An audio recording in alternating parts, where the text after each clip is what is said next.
So today I want to discuss the situation in Eastern Europe, the threat to stability, peace, and security in Europe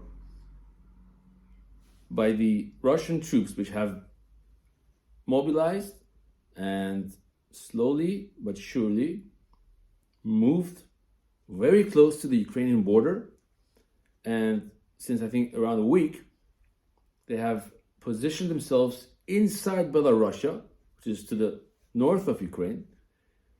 There are forces in Crimea, and of course, there's always been Russian soldiers in Transnistria, which is a very thin strip of land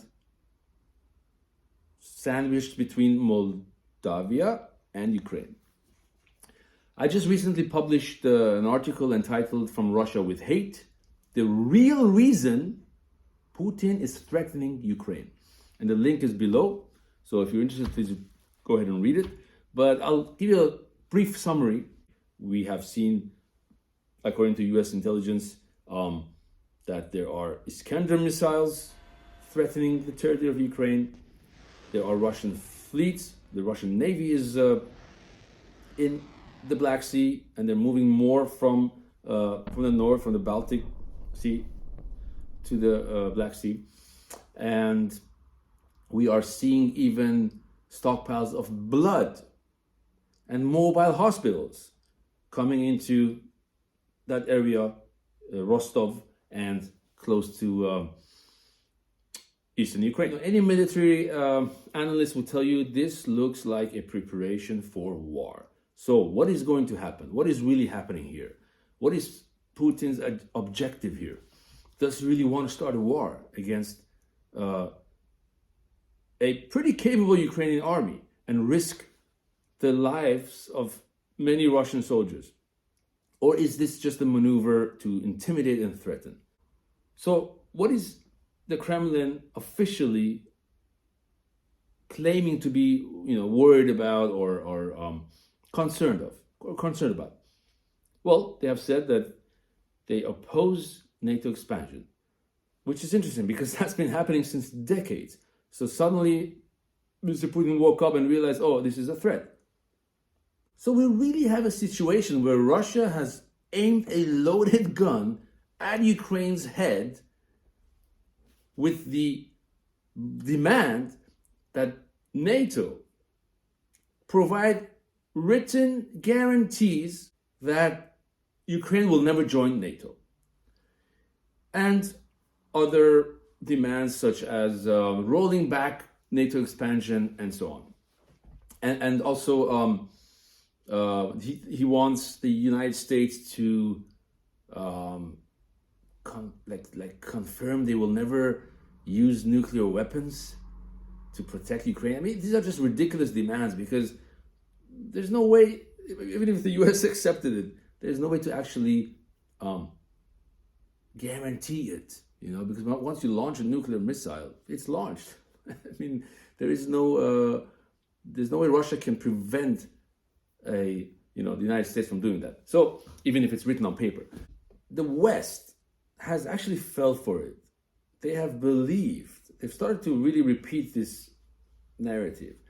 The NATO expansion or Ukraine joining NATO is not the main issue here. Russia is the biggest country in the world. They have thousands of kilometers or miles of borders with various countries. And if you look at the percentage of how much of that borderline is actually adjacent to a NATO member, probably less than 1%. Because the only NATO members that actually border Russia is Norway and Estonia. If you take out Kaliningrad, which is sort of an exclave, right? So this does not constitute a national interest or a national threat or any kind of emergency security situation. In fact, before the fall of the Soviet Union, Turkey also had a border NATO member Turkey had a border with the USSR. With the establishment of the Russian Federation, so that point of contact also was sort of gone. And now you have a buffer of, let's say, the Caucasian states such as Armenia, Azerbaijan, and Georgia between Turkey and the Russian territory. But to go back to the main point, the real reason that Putin is now threatening and intimidating Ukraine has nothing to do with NATO expansion. It's something much more serious, actually, for Russian national interest, or for the Russian regime, or the Putin regime, which is on paper, of course, labeled as a democracy, but it is difficult to believe that Russia is a real democracy when you have the same president, or the same person as president and calling all the shots since more than 20 years. And also when you see opposition figures getting jailed or assassinated, protesters being locked up, and journalists being shut down. So this is all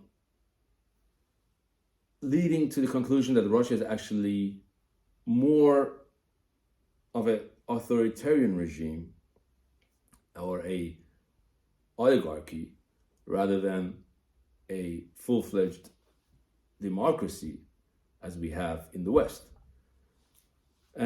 or as Ukraine is more and more becoming. So if this new democratic Western-oriented Ukraine becomes successful and has a booming economy, this is a big problem for Putin because this challenges his regime. So if Putin can bring about a change of course or turn of tide, let's say, and undo these leaps forward or these leaps towards the West by Ukraine, he can point his finger to Ukraine and tell his people, this is what happens when you have Maidan color revolutions. So don't protest against me. Don't take for granted the stability and peace you have. And so to make this a reality, he needs to create chaos in Ukraine. He needs to have a anarchy-like reality in Ukraine, and basically have a failed, dysfunctioning Ukraine. And that is not happening right now. Ukraine is on the right track, and their economy is booming. Their military is getting stronger. There's a growing middle class, and that's why you see a lot of foreign investors coming in. So now, when you have all this talk of, the media is obviously covering these Russian troop movements and the potential escalation towards a more sort of intense war. I mean, don't forget we already have war in Ukraine, but it's limited to a sort of around 7% of the territory of Ukraine. And of course, if this increases, it scares away investors and foreign direct investments. And this is something which has already taken effect. Ukrainian sovereign bonds are falling. This aggressive military posture of Russia is already succeeding in scaring away investors. We should also pay attention to the energy angle in this situation, because Ukraine has one of the biggest gas reserves in Europe, and if they were actually able to exploit these gas reserves with the help of Western international oil and gas companies, that would make Russia irrelevant, and it would be a huge it would be an existential threat to Russia, because 40% roughly of their GDP is comprised of energy exports to the West or to Europe, specifically Germany. there has been a lot of interest from investors to come in and collaborate with Ukraine and to exploit Ukrainian gas. It's no coincidence that if you look at the map of the gas reserves, it's they're mostly Crimea, and then there's the Dnipro-Donetsk basin, and is it a coincidence that Crimea was illegally annexed by Russia in 2014, and that Russian proxies and so-called separatists are now occupying the Donbass area, region? Russia has to prevent Ukraine from becoming a major gas exporter and competitor to Gazprom. And this is also what this war is about. And this is one of the reasons of why Russia has this recent aggressive posture, militarily aggressive posture to Ukraine, because it scares away investors. One thing we have to keep in mind is that this war is a multifaceted war. It has different dimensions to it. So you see combat happening mostly in the Donbass region between the Ukrainian armed forces and the Russian-backed separatists, and occasionally also Russian regular forces. And the second layer, or let's say a sphere, or realm where war is happening, is the cyber realm, the realm of cyber, where cyber attacks. Russia just recently launched a cyber attack against. They hacked into Ukrainian government websites with this strange message of, like you should fear the worst and we're coming for you and all these things, right? So basically psychological terror tactics, a bit of a immature thing to do, to hack a government website and put out a message, oh, you must fear the worst. So the third sphere where fighting is happening, or where there's a war going on, is the world of information, public opinion.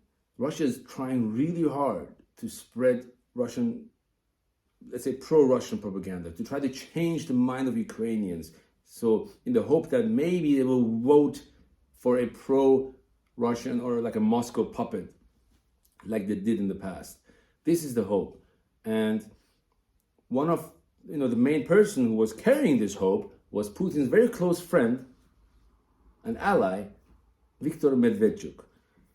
And here we had a person who was an oligarch and who was throughout the years, he had like 3 TV channels, and he was constantly spreading the Russian narrative, Russian propaganda, and trying to change the public opinion. And he was Putin's hope for the next Moscow puppet, for the next Yanukovych. It's almost surreal. It's almost like Putin missed the memo of the 2014 revolution, or he just doesn't care what the Ukrainian people really want. He's still trying to brainwash them in accepting a pro-Russian candidate for their president. Now, the Ukrainian government was for a long time trying to find something on Medvedchuk to try to lock him up and to paralyze him. But, Ukraine is not a society like Russia where they can just lock people up without real reasons. It's more of a rule of law society than Russia. And they can't just, they can't lock you up just because of your opinion, right? You can stand in the middle of Maidan Square in Kiev and criticize the president, or vocalize, your affection for Putin, and you will not get arrested, even though the country is at war with Putin's death squads and Putin's army. So there is a freedom of speech there, and they couldn't just shut down these TV channels that were spreading disinformation. But now they found evidence. They have gathered evidence which proves, basically can, where they're confident they can take him to court on charges of treason. So that's going on now, and he's under house arrest, and his assets have been frozen, the channels have been shut down, and so this has greatly angered and infuriated Putin, because this was his only hope to have a successful propaganda campaign in Ukraine. And he realized that this was one of the weak links in the 2014 sort of attack or offensive, where he was hoping to gather more local support, in Kharkiv, in Odessa, which failed miserably, and he was only able to instigate a small population within Donetsk and Lugansk Oblast, or provinces or states. Anyway, thanks for watching, and if you want to read more, please click the link, and let me know what you think in the comment sections. Take care.